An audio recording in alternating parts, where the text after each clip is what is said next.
गीतसाराय गीततत्त्वाय गीतगोत्राय धीमहि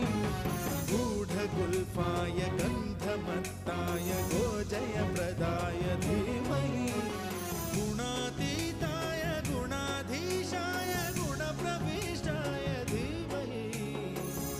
एकदन्ताय वक्रतुण्डाय गौरीतनयाय धीमहि